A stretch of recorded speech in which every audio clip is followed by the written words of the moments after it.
I remember speaking to the European Union Council about the Arab Spring, and I was asked by many representatives, what should we do? I said, nothing. Please do nothing. Because whatever you have done is so bad to an extent that I'm sure that whatever you are going to do is going to be even much worse. So,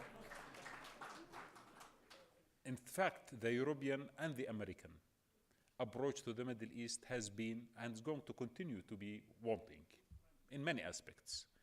Here I'm speaking about the official approach, just to correct, to make myself politically correct. I'm not talking about the people. We have great friends in the West who are really freedom fighters when it comes to democracy and freedom of expression. But I'm speaking about governments. The Syrian crisis recently has proven to us all in the Middle East that there is a great hypocrisy in the West about the issue of human rights and the issue of what the Syrian regime has done against the people. So when we speak about Syria, and here I take and single out Syria in particular, I would like to dismiss the myth that it is the Western element supported by some Arab regimes that are trying really to bring down the regime of Bashar al-Assad. It is not true.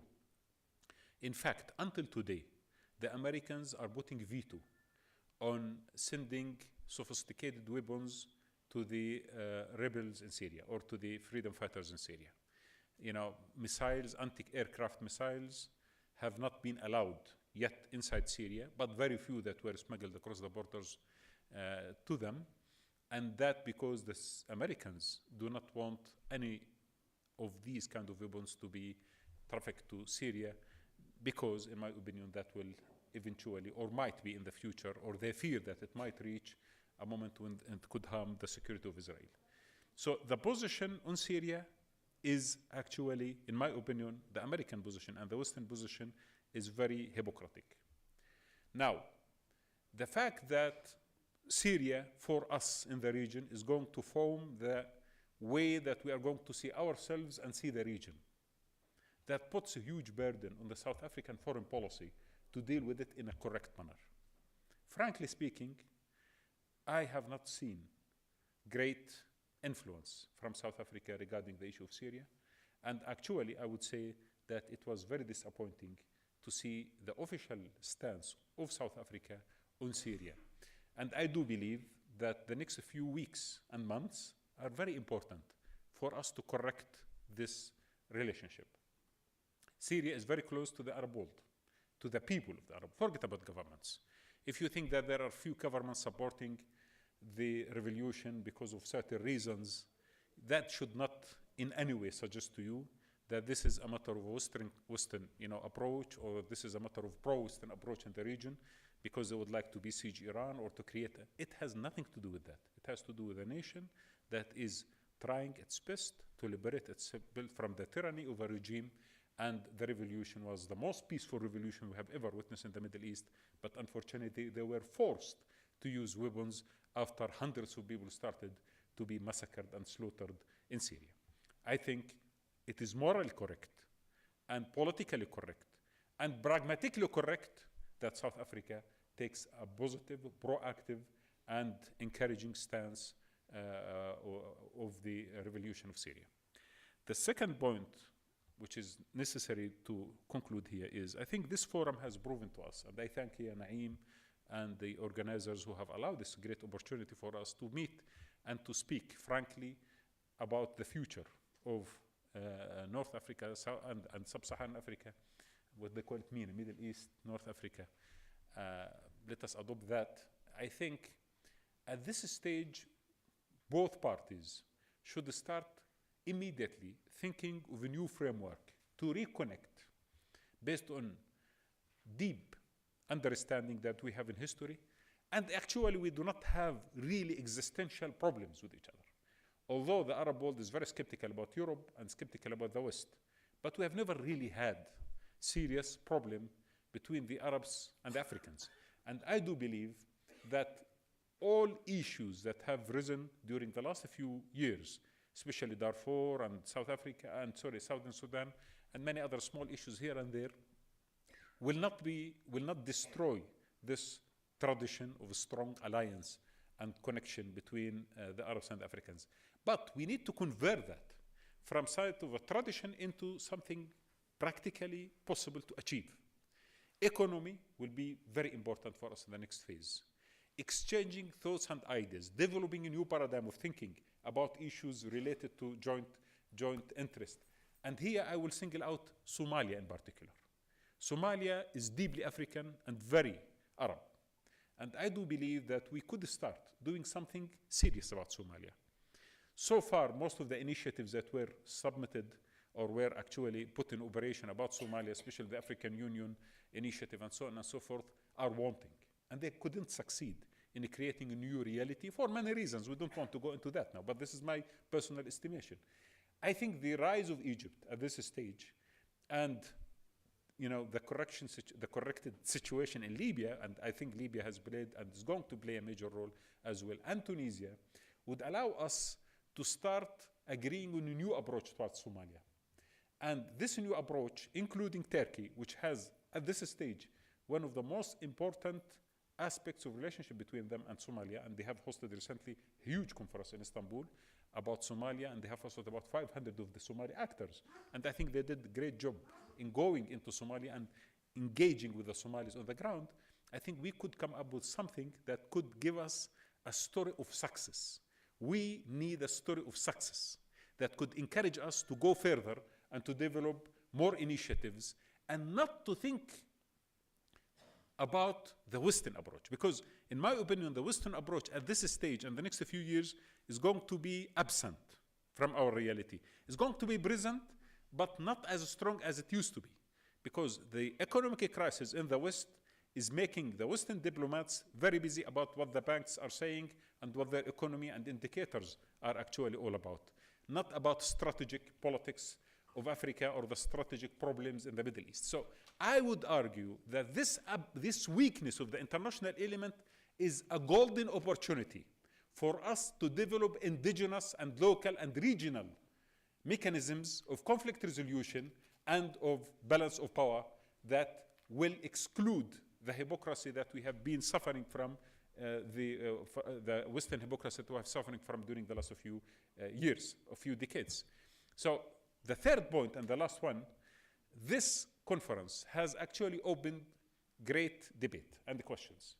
And maybe the answers are not, pragmatic, not possible to be given in a session like this. But I do believe that think tanks in Africa and in the Arab world and the Middle East, here Turkey of course will be included, Iran will be included, and all the actors in the region should start immediately at once connecting with each other, networking in order to produce policy papers and projects to put it forward in front of the politicians. And I know that politicians do not normally think about strategic issues.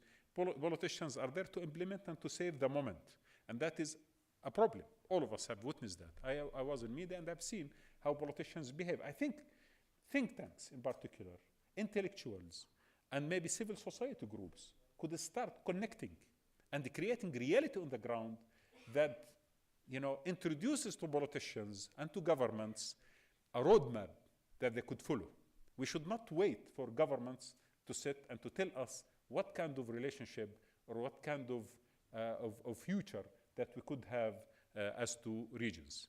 I thank you all, and I really enjoyed this discussion, and I hope, Naeem, that we are going to see much more of this debate about Africa and the Arab world. Thank you very much.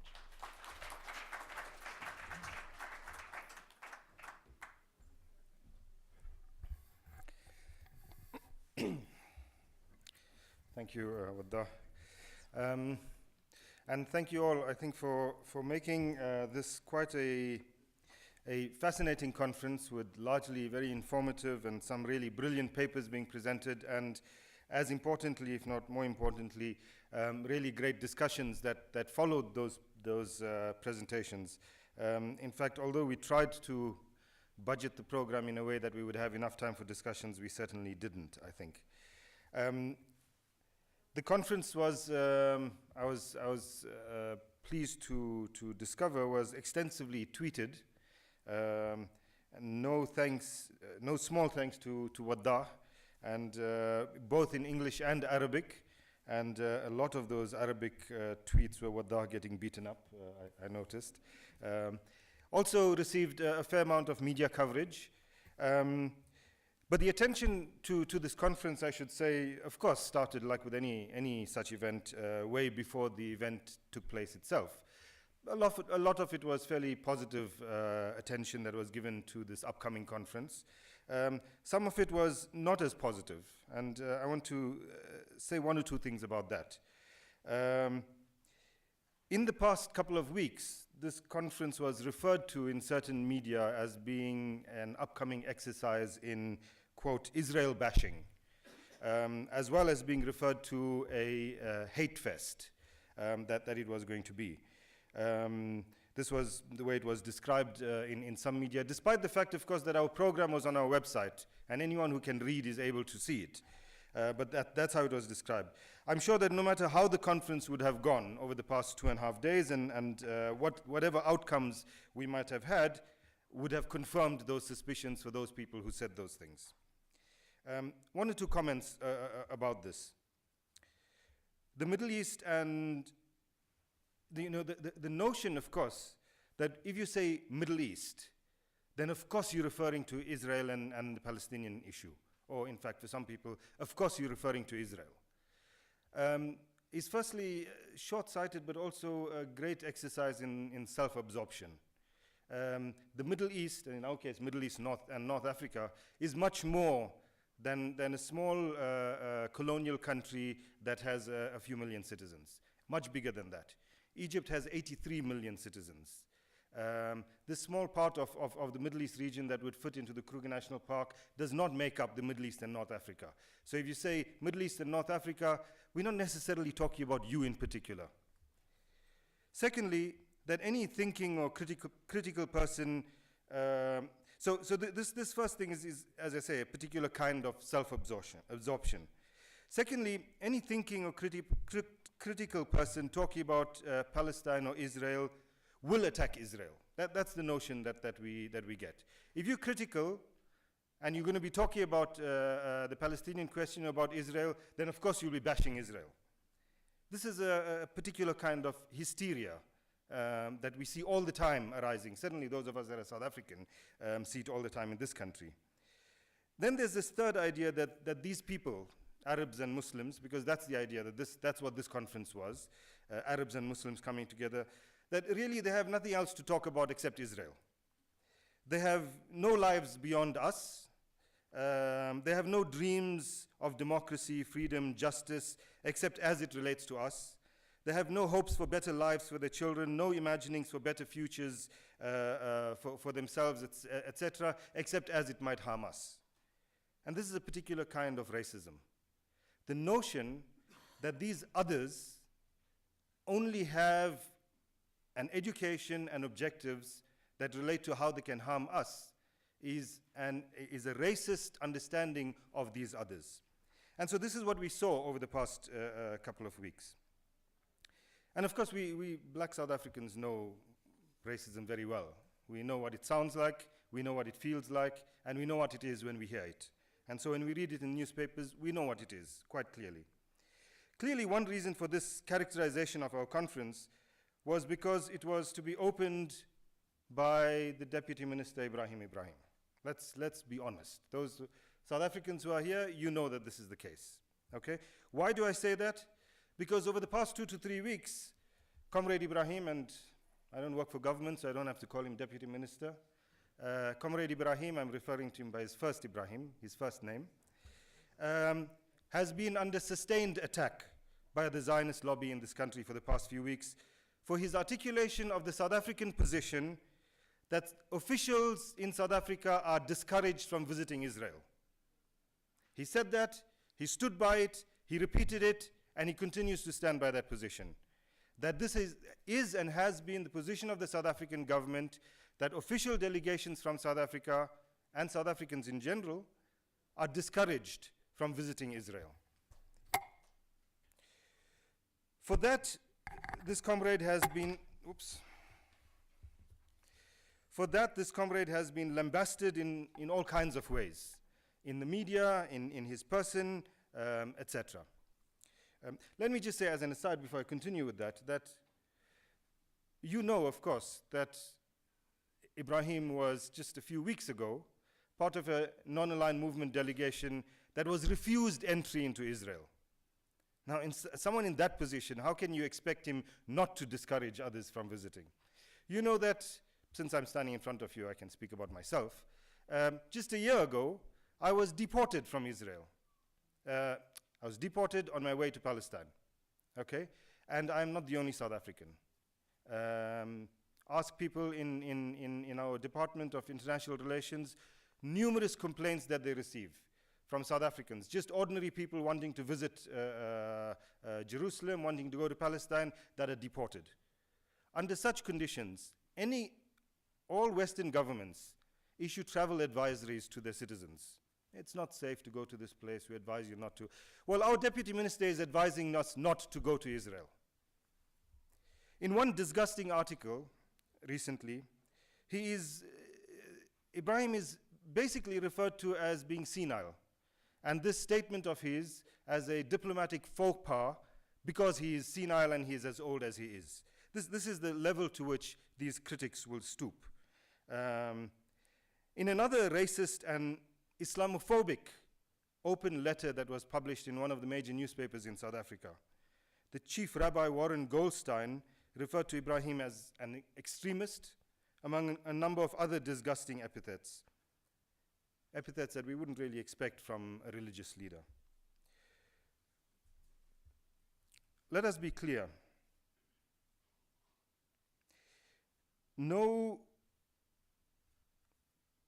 discussion about the situation of the Middle East and North Africa region can afford to exclude the position of the only nuclear weapon possessor in that region.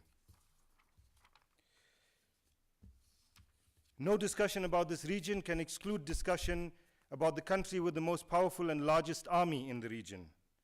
No discussion about the region can exclude any discussion about the only remaining colonial state in that region. And so yes, if we are going to discuss the Middle East and North Africa region, then we will be talking about Israel. And no government, and I say this because we have a large number of government officials in this hall today and for the past day and a half, and no government that wants to deal with the MENA region, to understand it, to see peace in that region, can afford to ignore the state of Israel. No government that is keen on African unity and on protecting the continent from foreign intervention can afford not to debate Israel. Certainly, the South African government, which wants to be a responsible actor on the African continent, and also wants to be relevant to the MENA region, cannot ignore a discussion on Israel. No doubt, of course, my comments here this evening will be used to justify the accusation that this conference was all about Israel bashing and hatred. So be it. Some people, I suppose, can only respond to intellectual criticisms with epithets and try to diminish the people who are making the criticisms. I guess that's not as bad as those who respond to intellectual criticism with bombs and bullets and torture, all of which we have seen a lot in the MENA region recently, and all of which we continue to see in some countries today in that region. Such responses by governments and ruling elites represented part of the reason that people rose up in the past 20 months and were willing to sacrifice everything for. In getting into a discussion about those uprisings, we attempted in this conference to obtain, firstly, a theoretical understanding of what revolutions are, what transitions, transformations, etc. might be. Clearly, the uprisings that we have been discussing did not just happen. They came out of decades of repression and exploitation and decades of resistance from people of various ideological persuasions, youth, working class, organized labor, etc. Like all struggles, these have also been characterized by a lot of pain. Syria and Bahrain represent a continuation of some of that pain. I don't think that our discussions ease that pain. I'm not even sure that we arrived at better understandings necessarily of where that pain originates from. But hopefully we laid the ground for a better way in which we can understand these in the future. And for the policymakers among us, hopefully the discussions laid the basis for more informed policy and greater and more constructive involvement of South Africa in the Middle East and North Africa region. We discussed the various role players that are active in that region. We spoke about a number of these and their policies, etc. We also had a discussion just a couple of hours ago about the South African experience, a very interesting discussion even for those of us that are South Africans, and how that might assist, or what lessons might be learned from the South African experience, both positive and negative, for other countries in transition, particularly our sister countries in the north of our continent. The challenges that are posed by the uprisings in the Middle East and North Africa are posed to all of us in Africa. We can have nice sentiments about Africa being a single continent and a united continent and all of that. But then we ask questions about, for example, what about inter-African trade? How much of inter-African trade is there for South Africa, for any other country on this continent? We have very real challenges, despite the huge potential that we have on this continent. We have challenges too in trying, in our attempts to stay the foreign imperial hand and the way in which it intervenes on our continent and in the region that we're talking about beyond our continent. There was a discussion earlier on, question and small answer earlier on, about AFRICOM, a topic that we haven't gotten into at this conference, but a phenomenon that poses exceptional threats to the security of our continent and of the people on this continent. I want to come to a conclusion, because Heidi's been very generous by not passing me nasty notes. I want to come to a conclusion by firstly thanking all the guests that have arrived from outside of South Africa. A number of them that some of them had very strange routes that they had to traverse before they got here, and spent many hours either in planes and on the ground before they reached here. Thank you to all of you for the very good, brilliant perspectives that you brought. Thanks also to those who missed planes and got here late and were not able to fully participate or fully present what they needed to present. And apologies for that, but as you noticed, we had really a very full program. All in all, I think it's been, for us at AMEC, at any rate, it's been quite a wonderful conference, and I think that the comments that Waddah made in terms of some of the areas in which we should be following up on this conference are the kinds of things that we at AMEC are committed to. Developing that kind of network, addressing some of those issues with other partners, Somalia, etc., that he spoke about, we certainly are. And so we hope that it's the beginning of a longer partnership for AMEC, but also for South Africa. And perhaps in terms of that latter one, we should engage in discussions with our colleagues at DIRCO about that possibility of inviting President Mohamed Morsi as an official guest to South Africa in the near future. I think it would be good for South Africa, I think it would be good for Egypt, and it would be good for Africa. Finally, let me end by paraphrasing Madiba, Nelson Mandela. Madiba once said that South Africans will not be free until, and so let me say to all our friends from other parts of this continent and from other parts of the Middle East, that Tunisians will not be free, Egyptians will not be free, Libyans will not be free, Bahrainians will not be free, Bahrainis will not be free, Syrians will not be free until Palestinians are free. Thank you.